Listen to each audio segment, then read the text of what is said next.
What is going on, trainers? Troy back here with episode number 59 of 66 Single Spectacular. Yes, this is already up to almost 60 episodes of doing these, 66 singles, fan, PokeTuber, just regular people battles, not, taking a break from the battle spot.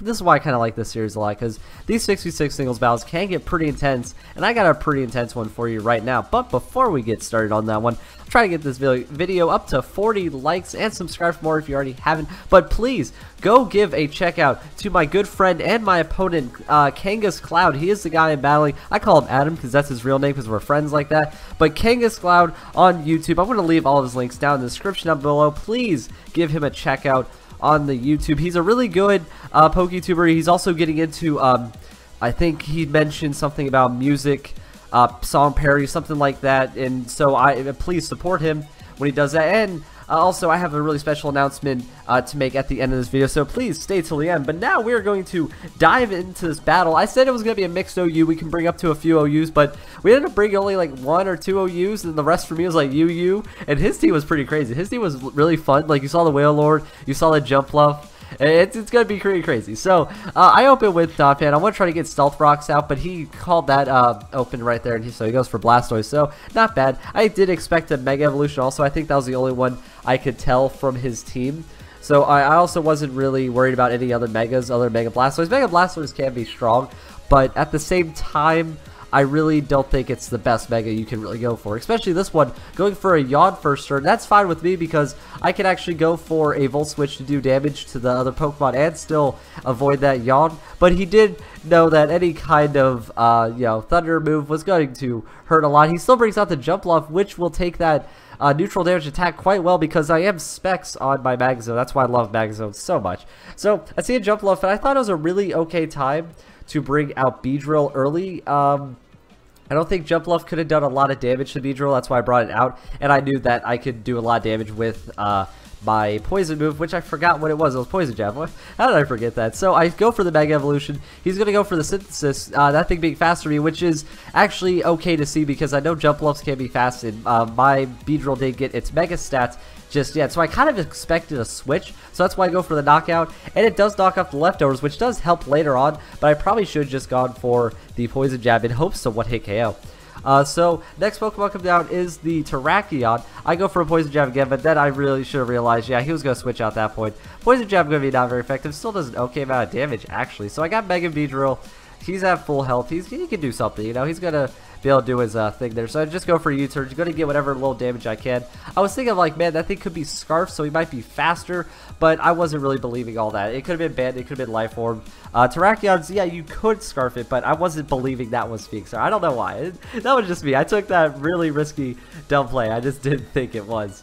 So he's going to go for his own Stealth Rock. So yeah, the Terrakion carrying Stealth Rocks, that's kind of standard because he only needs 3 good moves that he can throw out on Stealth Rocks, or 3 good attacks, I mean. So I see the taunt coming out. I was like, wow, that was actually a surprise. I did not see that coming. So I couldn't even call mine because I knew I could take whatever hits I think it was going to throw at me because my Ridiculous is pretty tanky, but I wanted to start to say I've called mine.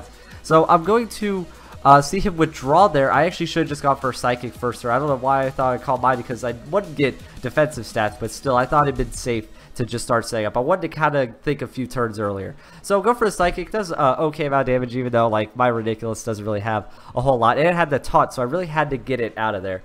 So I bring back out Magazone. He probably saw that coming. Takes some Stealth Rock damage. That's whatever. So it's going to go for another Yawn to kind of scare me off, but I knew like, okay, I can still attack you. I still got Volt Switch. I can still do my thing. But then I realized that thing was actually faster and carried Earthquake, that thing being a physical Blastoise or a mixed. I didn't even know because that was the only move I saw from it. It was Yawn and Earthquake. So he actually won out of the trade there, being faster and being able to kill me. So that was also really scary for me to see. I brought out Infernape just because I had Thunder Punch and I knew I was faster than that. So he probably already predicted that. So he switches out, brings back out Jump Luff. I still went for the Thunder Punch just to be safe. Because if I would have used Close Combat, I would have lost stats I didn't want to lose. Flare Blitz, I would have lost health. So Thunder Punch actually really the only move I could do. And I was Choice Banded, so that Thunder Punch I knew was going to do a lot of damage. So I see the Whale Lord. I'm like, okay, I want to get Infernape out of there because I know that Whale Lord could probably be beefy enough to take one Thunder Punch and live, and then one-shot my Infernape, so I wanted to stay, stick with him. So it goes for a Water Spout. I was like, oh man, that Whale Lord can definitely do some damage with that Water Spout. That is nothing you cannot doubt that. I don't know what I'm trying to go with that, but yeah, the Water Spout on any Pokemon is definitely scary. It's such a high damaging move. So I go with the Toxic on my Milotic. I actually realized a bit late that this was a Milotic that didn't carry an item at all. So I was a scrub this whole battle.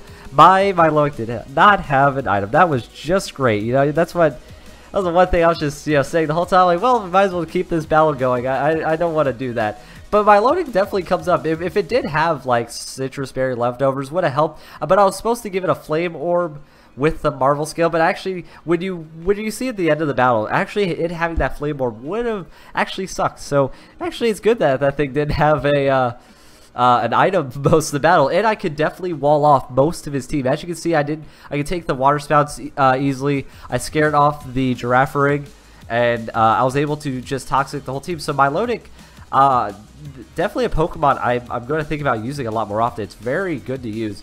I see the Blastoise just going for the Yawns. It only had Yawn Earthquake. I didn't see a whole lot from this guy. And that Poison damage is going to do some damage. That's always good to have. I think, yeah, 2 of his Pokemon are poisoned at this point. So I bring back Milotic because, yeah, he can't really do a whole lot. I bring back Donphan hoping, yeah, I probably could take like an Earthquake. I could take any kind of move he does. He does go for the Earthquake. And then after that, I could probably set up my own rocks, or I had the option of Rapid Spinning, which is probably, I should have done a Rapid Spin because I knew that I still had Mega Beedrill, and the Mega Beedrill coming out on rocks was definitely a problem. I noticed the Blastoise faster than my Donphan, so I was like, well, I might as well just kill it, go for Earthquake, because I actually expected to go first, Earthquake, kill it, then Rapid Spin next turn, but seeing that that thing was faster, it was able to actually get the Yawn, and then now I get put to sleep because now you see that I stayed out that extra turn. So he knocks off my Life Orb, that's whatever. Sees we're going to come out.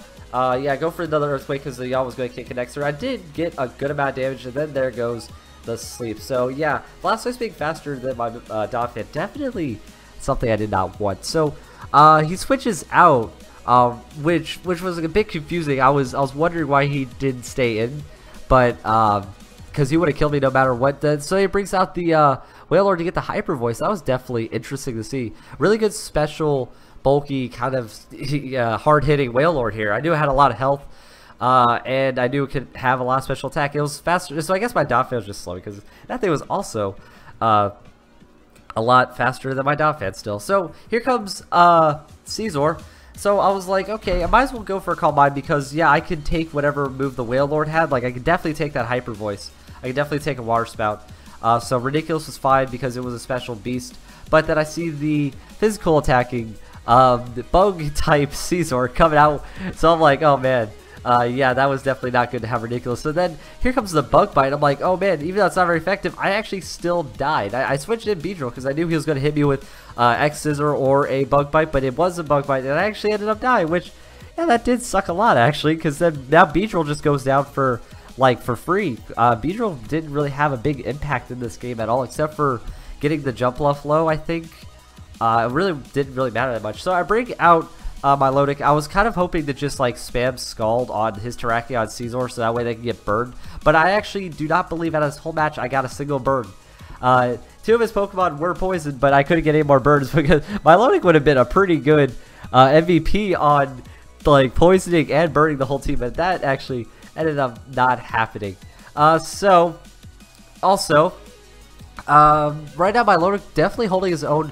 I did fall for the taunt again. I knew I had taunt, or it had taunt, so yeah. Then I avoid the Rock Slide. That was actually really clutch. I don't know if I would have died or flinched from it, but definitely me avoiding that definitely helped me take out Terrakion because the Skull was able to do enough, which definitely worked out. So back out comes the Girafarig. I kind of was a bit scared of it. I actually had this really dark feeling in my mind that that thing carried a Thunder move, and then when I think he does a Energy Ball. Oh, it was a Grass or Thunder move, either one. So Energy Ball going to come out. So definitely a good switch in for me on the Infernape. So, and I saw that was also Life Orb, so it's going to take some Life Orb and Poison damage. So that thing's going to kill itself a lot. So I come out with a Thunder Punch thinking that he was going to switch into either could have been Wailord or Caesar, but I did not, again, didn't need to close comment. I didn't need to do any other move like Flare Blitz. So now here's the point where I notice, holy crap, this Wailord is scarfed. You are kidding me. Infernape, one of the faster Pokemon in the whole game, next to a Wailord, one of the slowest Pokemon in the whole game, outspeaking Infernape. I'm like, that thing was scarfed from a mile away. I could not believe it. The full health Water Spout doing so much damage. That made more sense if it had Scarf.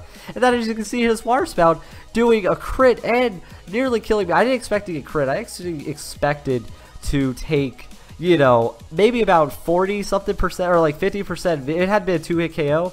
That's why I went for a Calm Mind. I had leftovers. I could have recovered. I just see that one Calm Mind. But that crit kind of what did it for my Ridiculous here. That was definitely unfortunate. So yeah, Ridiculous, I just let him go. There was nothing I could have done at this point.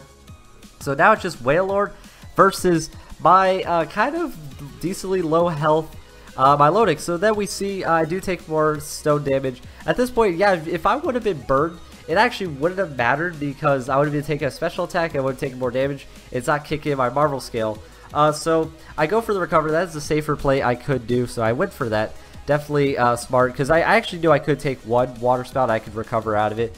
So me also noticing that I was faster than the Caesar, that was definitely something I was surprised about. The Caesar must have been like HP and attack. So I'm going to take this Bug Bite, but I will actually come through with the Scald. Still hoping for one of his guys to get burned, but that ended up not happening. And then he actually told me later on that that was a banded Caesar, so he couldn't Bullet Punch. He couldn't Bullet Punch for a whiff. If you guys are wondering why he Bug Bite and then Bug Bite again, he couldn't Bullet Punch. So here comes the Water Spout, and amazingly, I take it. Even with a full health Water Spout, I went for recover knowing that, you know, at that point I could have given up. I could have been like, oh wow, I lost, so I might as well just go for an attack. But no, I didn't give up, went for the recover. I knew that now, or I know now that Toxicking, recovering, I can definitely stall this battle out. I didn't care. I'm not a big fan of stall. But man, I know now I can stall his battle out. Eventually, he's going to run out of usage moves of the Water Spout. And then he's going to just start struggling the whole time. Because that's all he has to do is just, you know, hopefully he can get a crit and win. But man, I am just doing too much to stall out this battle. I can Scald him. I can do whatever. At this point, I kind of did actually believe that I did have this. Even though it got really close to my Milotic, hating on with 8 health. And then that's what pretty much did. So the rest of the battle just going to play out. Just as you can see, the Water Spout's running out. I'm not taking a whole lot of Water Spout damage. Milotic definitely coming through. I actually didn't plan on bringing it until I saw. I was like, you know, I can actually use a water type Pokemon. I could totally use another water type. Water type's a really underrated typing. It doesn't have a lot of weaknesses. It's definitely a good one to have. As you can see, there's the Wailord struggling. Definitely a funny move to see a Wailord do. And it's also funny, I just pointed out that Milotic actually looks bigger in the game next to the bigger than the Wailord. You know, Wailord's the biggest Pokemon in the whole game. How about that? So yeah, like I said, wait for the poison timer to go down. Definitely was enough there. I gotta say, that was an insanely close battle. If you just watch this battle without my commentary, you'll see how close it got. Me just talking definitely kind of takes the fun out of it, maybe. Who knows? But yeah, again, that was my really good friend Adam. Also, KangasCloud on YouTube. And I'm going to leave his Twitter and everything. Please go check him out on both. Please give a subscribe. Really good things from his show be coming out. He's also an awesome dude. I got a privilege to hang out with him at PAX. He was really, really awesome. And hopefully we can battle again one day. And I'm going to try to battle other friends that I've met recently on YouTube. And battle other PokeTubers as I always do. So now, I'm going to switch my camera here as my special announcement that I mentioned I was going to do. As you can see here, I am a part of the EXPNU PU League. What is that? It's just a regular EXPNU League that we draft all of the Pokemon, but it's going to be Pokemon within the PU League or tier, and also like, you know, some other like not fully evolved and maybe Little Cup, but it's mostly going to be PU. It's going to be a really fun league that I actually got invited by Pedro, the guy that's doing the EXPNU. It's going to start right after the regular season of the EXPNU starts, so it should be starting soon. And here was the big reveal that actually happened to me today as I record this, is here is my team. We are the Driftvale Drifblims. Yes, we are balloons. It's funny for me saying that, but yeah, it is. It was a team, I was like, you know, I've always liked Drifblim ever since like Gen 4. My brothers always liked it, And then Pedro told me, he was like, hey, pick a Pokemon that's in the PU tier, and also pick a city that's like within Pokemon. I see Driftvale, Drifblim, okay, went together. I also want to thank one of my friends, Sarah. She actually did suggest this to me. It was kind of her idea. I told her, I said, hey, I need a team for the EXPNU. What should we go with? And she was, you know, going through all the Pokemon with me. And she kind of helped me a lot with this one. So thank you very much. So yeah, that is the really sick ass logo I got. Here is the league. Please go check out EXPNU. Also, everything's going to be coming up on the channel. Follow their Twitter too for live drafting updates. The draft hasn't officially started yet, but we should be getting to the draft soon. And then you'll see a draft stream that you'll see all the picks that I made. So that's going to be definitely fun. You'll see the team we make. I might do a team like video after we actually get a team, but we haven't started picking our teams yet. We just actually finalized all the teams and the team names today. Players like Hayden, Hoodlum Scrafty, Water and Grass, Expert Gamer, Paralyzed Hacks, a few others also, big namers in this league, and I'm a part of it, and I can't not be happier of being a part of it. I hope to do really good. It's my first time being in a league, drafting and everything. I've been watching from being a part of the EXPNU. I've been, you know, seeing how the actual league goes. I'm like, you know what, I think I could do this. They invited me for this, and hey, can't wait. We're gonna hope to at least make playoffs. That's a small goal. I'm not gonna say we're gonna win it all. I hope I can, but definitely got some tough competition, and that is gonna be a thing to root for. So again, yeah, there's the logo one time. I just want to show it out. I could look at this thing all night. That is definitely awesome. So go check out the EXPNU. Thank you guys for watching this episode of 6v6 Single Spectacular. I'm going to try to get all of my, as you saw my update, I'm going to try to get all of my solo queue. I use enough. I'm going to get that way. I'm going to start my Let's Play soon on top of my league. You'll probably see my league videos of the PU League get taken over by the 6v6 singles, or I might do both. We'll see. But you're going to see a lot of actual EXPNU League battles happening on the channel, along with my new Let's Play. So big changes happening to the channel. Big changes. And I actually should have made this EXPNU thing a part of my update, but I actually forgot about it. And then, yeah, so then I realized, oh, I can actually do that, you know, now. So we're going to do that now. So, again, thank you guys for watching. Again, 40 likes for the battle. Subscribe to me and also my friend Adam, KangasCloud. You know, after all this, we hope you guys enjoy. Thank you guys again for watching. You guys know how I end all my battles. Good luck in all of your next battles, and I'll see you guys next time.